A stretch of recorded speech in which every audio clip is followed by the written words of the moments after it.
कुंडलिनी जागरण मंत्र।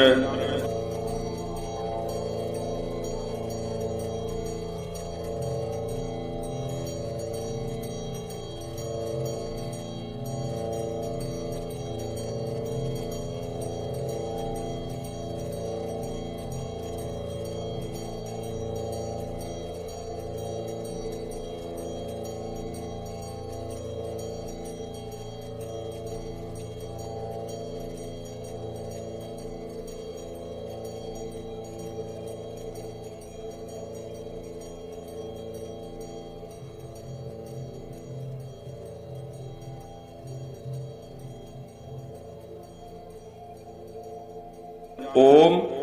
ऐं ह्रां ह्रीं ह्रूं ह्रैं ह्रौं ह्रः कुल कुंडलिनी जगन्माता सिद्धिं देहि देहि स्वाहा।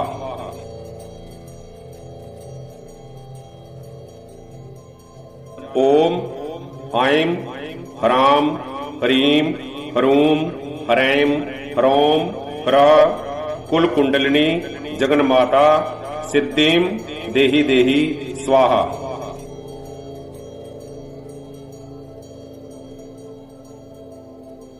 ओम ऐं ह्रां ह्रीं ह्रूं ह्रैं ह्रौं ह्रः कुल कुंडलिनी जगन्माता सिद्धिं देहि देहि स्वाहा।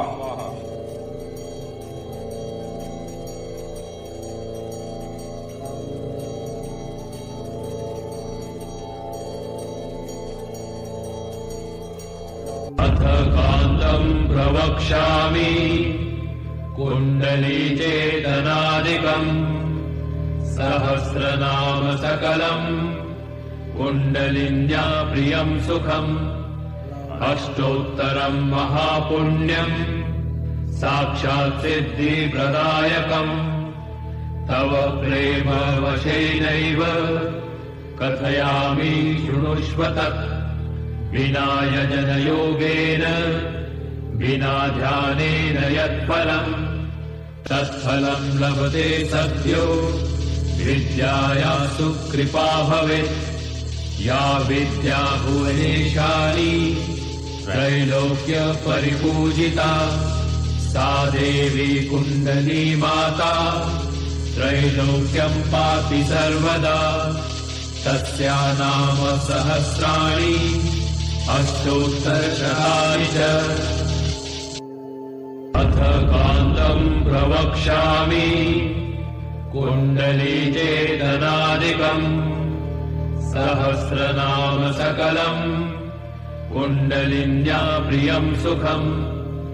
अष्टोत्तरं महापुण्यम् साक्षात् सिद्धिप्रदायकम्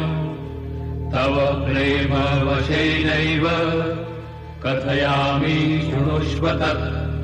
विना यजनयोगेन विना ध्यानेन यत्फलम् तत्फलम् लभते सद्यो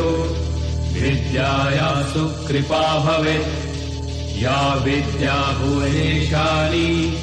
त्रैलोक्य परिपूजिता सा देवी कुण्डली माता त्रैलोक्यम् पाति सर्वदा। तस्या नाम सहस्राणि अष्टोत्तरशतानि च। अथ कान्तं प्रवक्ष्यामि कुण्डली चेतनादिकम् सहस्रनाम सकलम् कुण्डलिन्या प्रियं सुखम् अष्टोत्तरं महापुण्यम् साक्षात् सिद्धिप्रदायकम् तव प्रेम वशेनैव कथयामि शृणुष्व तत् विना यजनयोगेन विना ध्यानेन यत्फलम् तत्फलम् लभते सद्यो विद्याया सुकृपा भवेत्। या विद्या भुवनेशानी त्रैलोक्य परिपूजिता सा देवी कुण्डली माता त्रैलोक्यम् पाति सर्वदा। तस्या नाम सहस्राणि अष्टोत्तरशतानि च। अथ कान्तम् प्रवक्ष्यामि कुण्डलीचेतनादिकम् सहस्रनाम सकलम् कुण्डलिन्या प्रियम् सुखम् अष्टोत्तरम् महापुण्यम् साक्षात् सिद्धिप्रदायकम् तव प्रेम वशेनैव कथयामि शृणुष्व तत् विना यजनयोगेन विना ध्यानेन यत्फलम् तत्फलम् लभते सद्यो विद्याया सुकृपा भवेत् या विद्या भुवनेशाली त्रैलोक्य परिपूजिता सा देवी कुण्डली माता त्रैलोक्यम् पाति सर्वदा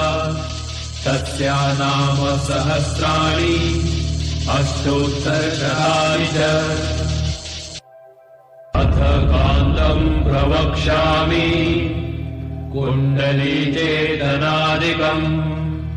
सहस्रनाम सकलम् कुण्डलिन्या प्रियम् सुखम् अष्टोत्तरम् महापुण्यम् साक्षात् सिद्धिप्रदायकम् तव प्रेम वशेनैव कथयामि शृणुष्व तत् विना यजनयोगेन विना ध्यानेन यत्फलम् तत्फलम् लभते सद्यो विद्याया सुकृपा भवेत् या विद्या भुवनेशाली त्रैलोक्य परिपूजिता सा देवी कुण्डली माता त्रैलोक्यम् पाति सर्वदा तस्या नाम सहस्राणि अष्टोत्तरशतानि च अथ कान्तम् प्रवक्ष्यामि कुण्डलीचेतनादिकम् सहस्रनाम सकलम् कुण्डलिन्या प्रियम् सुखम् अष्टोत्तरम् महापुण्यम् साक्षात् सिद्धिप्रदायकम् तव प्रेम वशेनैव कथयामि शृणुष्व तत् विना यजनयोगेन विना ध्यानेन यत्फलम् तत्फलम् लभते सद्यो विद्याया सुकृपा भवेत् या विद्या भुवनेशाली त्रैलोक्य परिपूजिता सा देवी कुण्डली माता त्रैलोक्यम् पाति सर्वदा तस्या नाम सहस्राणि अष्टोत्तरशतानि च अथ कान्तम् प्रवक्ष्यामि कुण्डलीचेतनादिकम् सहस्रनाम सकलम् कुण्डलिन्या प्रियम् सुखम् अष्टोत्तरम् महापुण्यम् साक्षात् सिद्धिप्रदायकम् तव प्रेम वशेनैव कथयामि शृणुष्व तत् विना यजनयोगेन विना ध्यानेन यत्फलम् तत्फलम् लभते सद्यो विद्याया सुकृपा भवेत् या विद्या भुवनेशाली त्रैलोक्य परिपूजिता सा देवी कुण्डली माता त्रैलोक्यम् पाति सर्वदा तस्या नाम सहस्राणि अष्टोत्तरशतानि च अथ कान्तम् प्रवक्ष्यामि कुण्डलीचेतनादिकम् सहस्रनाम सकलम् कुण्डलिन्या प्रियम् सुखम् अष्टोत्तरम् महापुण्यम् साक्षात् सिद्धिप्रदायकम् तव प्रेम वशेनैव कथयामि शृणुष्व तत् विना यजनयोगेन विना ध्यानेन यत्फलम् तत्फलम् लभते सद्यो विद्याया सुकृपा भवेत् या विद्या भुवनेशाली त्रैलोक्य परिपूजिता सा देवी कुण्डली माता त्रैलोक्यं पाति सर्वदा तस्या नाम सहस्राणि अष्टोत्तरशतानि च अथ कान्तं प्रवक्ष्यामि कुण्डली चेतनादिकम् सहस्रनाम सकलम् कुण्डलिन्या प्रियं सुखम् अष्टोत्तरं महापुण्यम् साक्षात् सिद्धिप्रदायकम् तव प्रेम वशेनैव कथयामि शृणुष्व तत् विना यजनयोगेन विना ध्यानेन यत्फलम् तत्फलं लभते सद्यो विद्याया सुकृपा भवेत् या विद्या भुवनेशाली त्रैलोक्य परिपूजिता सा देवी कुण्डली माता त्रैलोक्यं पाति सर्वदा तस्या नाम सहस्राणि अष्टोत्तरशतानि च अथ कान्तं प्रवक्ष्यामि कुण्डली चेतनादिकम् सहस्रनाम सकलम् कुण्डलिन्या प्रियं सुखम् अष्टोत्तरं महापुण्यम् साक्षात् सिद्धिप्रदायकम् तव प्रेम वशेनैव कथयामि शृणुष्व तत् विना यजनयोगेन विना ध्यानेन यत्फलम् तत्फलं लभते सद्यो विद्याया सुकृपा भवेत् या विद्या भुवनेशाली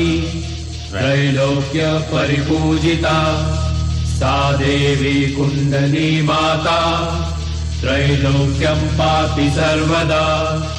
तस्या नाम सहस्राणि अष्टोत्तरशतानि च अथ कान्तं प्रवक्ष्यामि कुण्डली चेतनादिकम् सहस्रनाम सकलम् कुण्डलिन्या प्रियं सुखम् अष्टोत्तरं महापुण्यम् साक्षात् सिद्धिप्रदायकम् तव प्रेम वशेनैव कथयामि शृणुष्व तत् विना यजनयोगेन विना ध्यानेन यत्फलम् तत्फलं लभते सद्यो विद्याया सुकृपा भवेत् या विद्या भुवनेशाली त्रैलोक्य परिपूजिता सा देवी कुण्डली माता त्रैलोक्यं पाति सर्वदा तस्या नाम सहस्राणि अष्टोत्तरशतानि च अथ कान्तं प्रवक्ष्यामि कुण्डली चेतनादिकम् सहस्रनाम सकलम् कुण्डलिन्या प्रियं सुखम् अष्टोत्तरं महापुण्यम् साक्षात् सिद्धिप्रदायकम् तव प्रेम वशेनैव कथयामि शृणुष्व तत् विना यजनयोगेन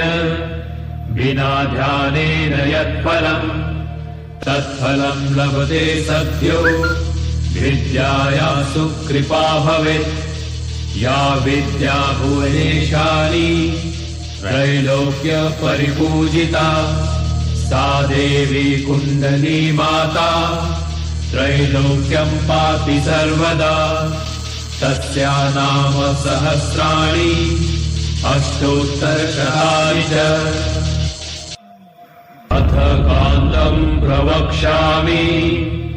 कुण्डली चेतनादिकम् सहस्रनाम सकलम् कुण्डलिन्या प्रियं सुखम् अष्टोत्तरं महापुण्यम् साक्षात् सिद्धिप्रदायकम् तव प्रेम वशेनैव कथयामि शृणुष्व तत् विना यजनयोगेन विना ध्यानेन यत्फलम् तत्फलं लभते सद्यो विद्यायासु कृपा भवेत् या विद्या भुवनेशानी त्रैलोक्य परिपूजिता सा देवी कुण्डली माता त्रैलोक्यं पाति सर्वदा तस्या नाम सहस्राणि अष्टोत्तरशतानि च अथ कान्तं प्रवक्ष्यामि कुण्डली चेतनादिकम् सहस्रनाम सकलम् कुण्डलिन्या प्रियं सुखम् अष्टोत्तरं महापुण्यम् साक्षात् सिद्धिप्रदायकम् तव प्रेम वशेनैव कथयामि शृणुष्व तत् विना यजनयोगेन विना ध्यानेन यत्फलम् तत्फलं लभते सद्यो विद्यायासु कृपा भवेत् या विद्या भुवनेशानी त्रैलोक्य परिपूजिता सा देवी कुण्डली माता त्रैलोक्यं पाति सर्वदा तस्या नाम सहस्राणि अष्टोत्तरशतानि च अथ कान्तं प्रवक्ष्यामि कुण्डली चेतनादिकम् सहस्रनाम सकलम् कुण्डलिन्या प्रियं सुखम् अष्टोत्तरं महापुण्यम् साक्षात् सिद्धिप्रदायकम् तव प्रेम वशेनैव कथयामि शृणुष्व तत् विना यजनयोगेन विना ध्यानेन यत्फलम् तत्फलं लभते सद्यो विद्यायासु कृपा भवेत् या विद्या भुवनेशानी त्रैलोक्य परिपूजिता सा देवी कुण्डली माता त्रैलोक्यं पाति सर्वदा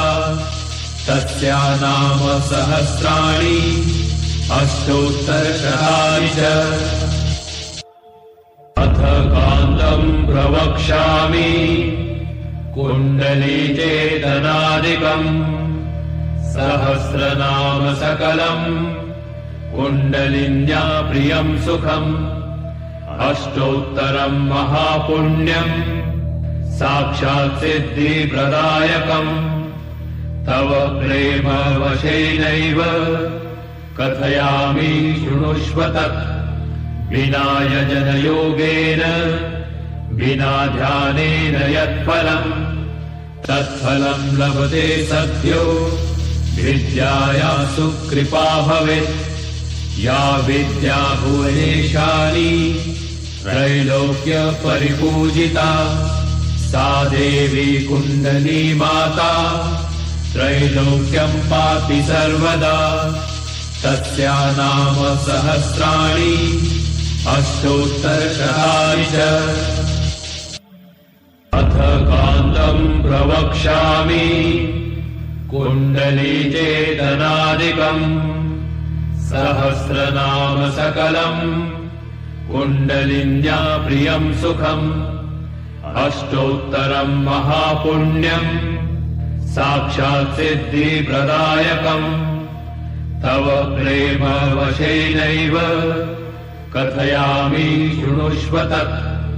विना यजनयोगेन विना ध्यानेन यत्फलम् तत्फलं लभते सद्यो विद्यायासु कृपा भवेत् या विद्या भुवनेशानी त्रैलोक्य परिपूजिता सा देवी कुण्डली माता त्रैलोक्यं पाति सर्वदा तस्या नाम सहस्राणि अष्टोत्तरशतानि च अथ कान्तं प्रवक्ष्यामि कुण्डली चेतनादिकम् सहस्रनाम सकलम् कुण्डलिन्या प्रियं सुखम् अष्टोत्तरं महापुण्यम् साक्षात् सिद्धिप्रदायकम् तव प्रेम वशेनैव कथयामि शृणुष्व तत् विना यजनयोगेन विना ध्यानेन यत्फलम् तत्फलम् लभते सद्यो विद्याया सुकृपा भवेत्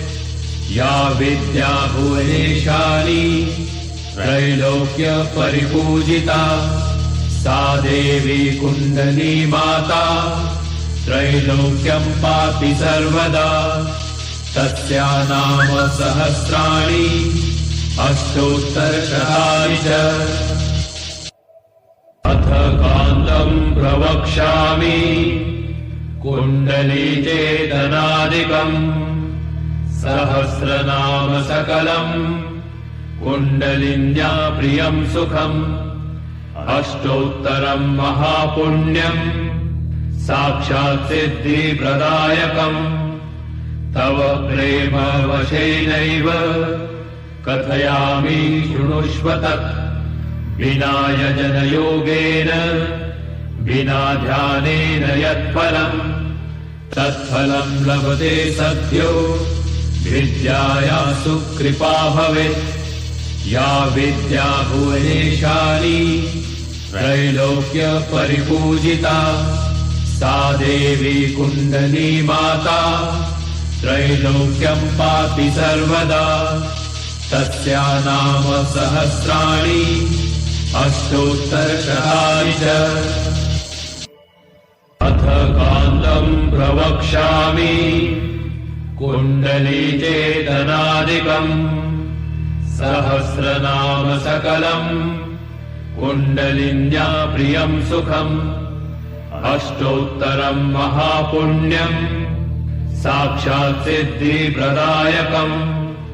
तव प्रेम वशेनैव कथयामि शृणुष्व तत् विना यजनयोगेन विना ध्यानेन यत्फलम् तत्फलम् लभते सद्यो